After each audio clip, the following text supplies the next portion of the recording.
art style and the tech and weaponry of Dark Void is pretty unique. It's got kind of this ragtag, throw it together thing with Tesla technology. We were kind of calling it Tesla punk for a little bit is what we were saying. Just picture Tesla with a mohawk and you know what our game is.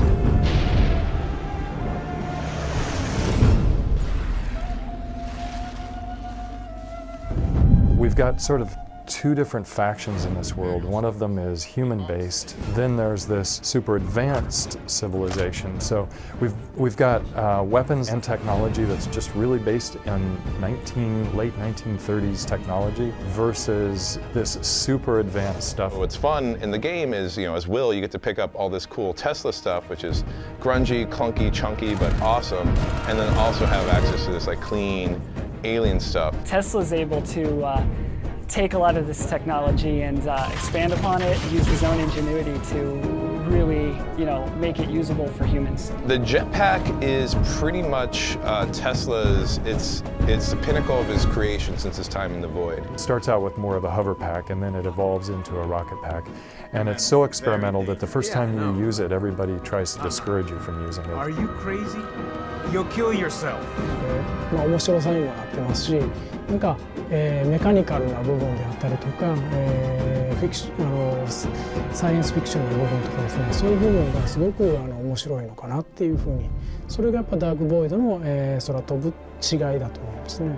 I think the jetpack really does tie the look of both the futuristic sci-fi watcher stuff we've got going on and that retro Tesla stuff, because you've got the cool sleek forms and this really future thing going on, and then we've got big tubes and guns kind of just bolted onto the side of it and stuff. He can even hover and fire his own weapons in his hands, so the combination of those things pull him together into this sort of one-man army in the sky. I think it's the perfect fusion and probably one of the most iconic pieces of tech that you see in the game. Will's able to carry two weapons at a time, so if certain weapon combos open up certain fun events. So for example, we'll say Will is undercover, under fire by about 4 guys. Laying down a Watcher grenade, which is this expanding sphere of death, would pretty much pin down 2 or 3 of those guys with a quick hover pack jump to circumvent from the flank and then take out the rest. So what could have been 3 minutes of fighting, if you're quick, you can make a 15-second encounter and be moving on. Finding these fun combos, I think is going to be pretty fun for people. My favorite weapon is the disintegrator gun. Shoot once, keep moving. It's a very powerful gun. It'll take out some enemies with one shot. I like the Magnetar a lot. It's kind of got this anti-gravity thing going on, so it's like bubble bobble but different, where you can kind of zap the guys and they'll float up in the air and they're there kind of flailing around, and I think that stuff's pretty fun.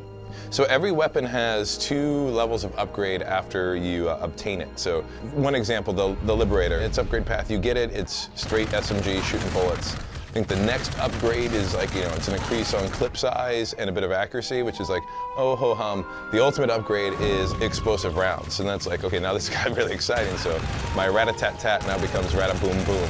There's a ton of design challenges when you're trying to create a new sci-fi shooter. We looked back at a lot of those old pulp serials, and then some of the new modern things like Battlestar Galactica, and of course, we got Bear McCreary doing the music, so that helps. And then we just kind of fused it and merged it together to make something that we think is a little bit different, but still hits that kind of classic, cool sci-fi feel.